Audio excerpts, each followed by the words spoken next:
For as long as societies have existed, humans have been building incredible monuments and landmarks dedicated to, humans. Some of these landmarks have been around for so long, we take them for granted. But not every monument was destined to look the way it does today. Alternative designs have been pitched for almost every structure you know of, from a goth version of the Taj Mahal to a Mount Rushmore with a woman's face on it, and even weirdly wacky White House designs. Don't believe me? Well, get ready to feast your eyes on some of the boldest, coolest, and craziest ways famous landmarks around the world could have turned out.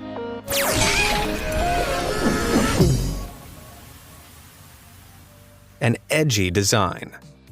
The World's Fair is an important part of architectural history. When cities host the event, they tend to commission impressive and amazing structures that redefine their skylines. The World's Fair is responsible for landmarks like the Seattle Space Needle, Brussels' Atomium, and Paris's enormous Guillotine. Oh, wait, sorry, I meant the Eiffel Tower. Though it very nearly was a giant version of that massive, head-removing apparatus. When Paris landed the host position at the World's Fair in 1889, the French wanted to commemorate the occasion with a new landmark. Before Gustave Eiffel's tower design was chosen, however, 700 other designs were submitted for consideration. One was a giant lighthouse, nearly 1,000 feet tall, made of solid granite. Its designer claimed it would also feature lights so bright, nearly everyone in Paris would be able to read a newspaper at night. Imagine living next to that trying to get some sleep. The real piece de resistance, though, was this pitch for an enormous guillotine right in the center of Paris. The guillotine would commemorate the French Revolution, where the French used one of these deadly devices to dispose of the royal family and many members of the ruling class. Though it was never revealed exactly how tall this guillotine was supposed to be, it would have been big enough to make the Statue of Liberty sweat if she ever got on the wrong side of the French people. A Capitol chicken.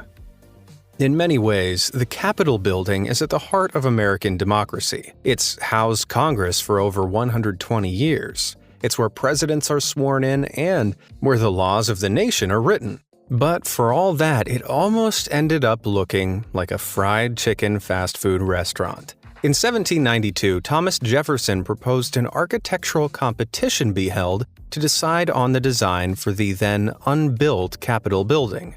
Jefferson was an architect himself, so he figured he could pick a design that would please his buddy, the very first president of the United States, George Washington. But there was an entry that certainly didn't impress him. This one from amateur architect James Diamond. While the building itself isn't too bad, it featured an unfortunate irregularity at the top. This sketch is meant to represent a weather vane, and no, it isn't shaped like a chicken, it's meant to be a bald eagle. The giant, derpy-looking bird didn't impress Washington. And in 1793, they went with William Thornton's design, which they thought expressed grandeur and beauty.